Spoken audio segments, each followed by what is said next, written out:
پیش خدمت ہے مختصر تقریر آج کی بات۔ مارچ کے اوائل سے افغانستان میں تاریخ ساز تبدیلیاں رونما ہو رہی ہیں۔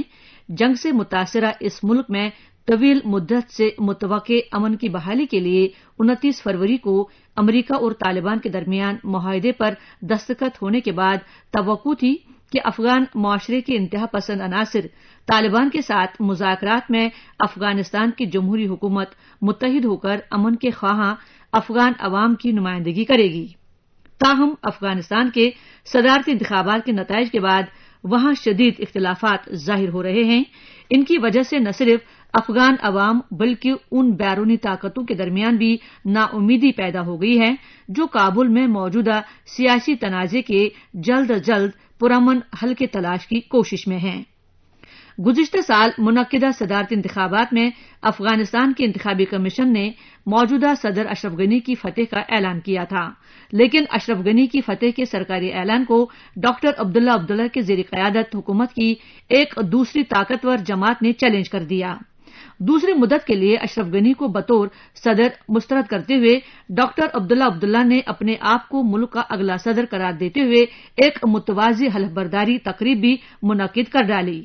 اس سے کابل کی برسری اقتدار حکومت کو نہ صرف دھچکا پہنچا بلکہ افغانستان کی جمہوری حکومت کے اتحاد پر بھی ایک سوالیہ نشان کھڑا ہو گیا ہے۔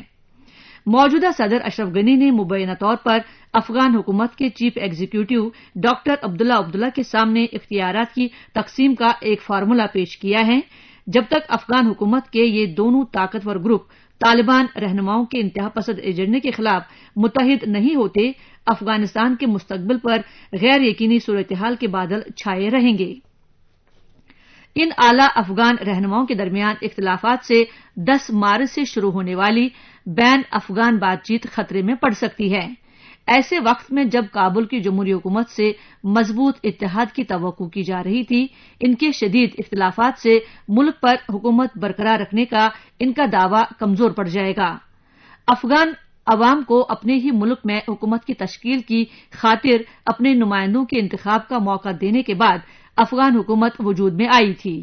گزشتہ 2 دہائیوں میں افغان عوام خصوصاً خواتین نے دوسرے آزاد معاشروں کی طرح آزادی کا لطف اٹھایا ہے۔ تاہم انتہا پسند طالبان جو 2001 میں 9/11 کے مہلک دہشت گردانہ حملوں کے بعد اقتدار سے باہر کر دیے گئے تھے، پاکستانی حکام کی حمایت سے مسلسل پھل پھول رہے ہیں۔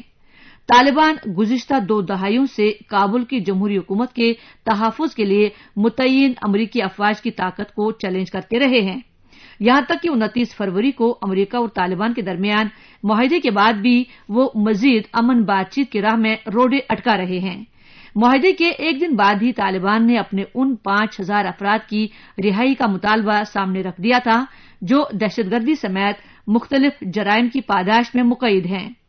لہذا اشرف غنی حکومت کو ان کا یہ مطالبہ فطری طور پر مسترد کرنا ہی تھا۔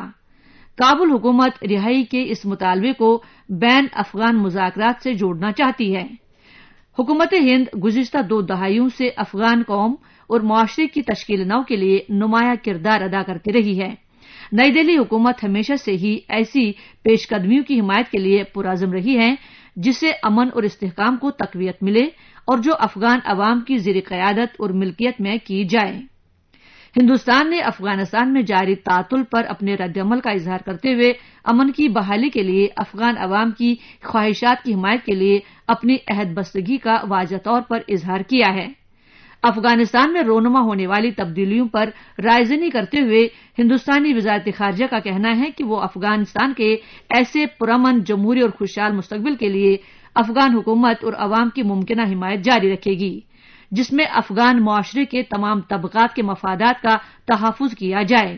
90 کی دہائی کے اوائل میں اس ملک نے سوویت یونین کے نکلنے کے بعد جنگ سے تباہ اس ملک کی تشکیل نو کے لیے ہندوستان نے پچھلے 18 برسوں میں $3 بلین امریکی سے زیادہ کی سرمایہ کاری کی ہے۔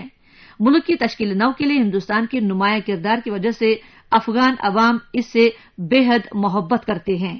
سامعین، آپ سن رہے تھے مختصر تقریر آج کی بات۔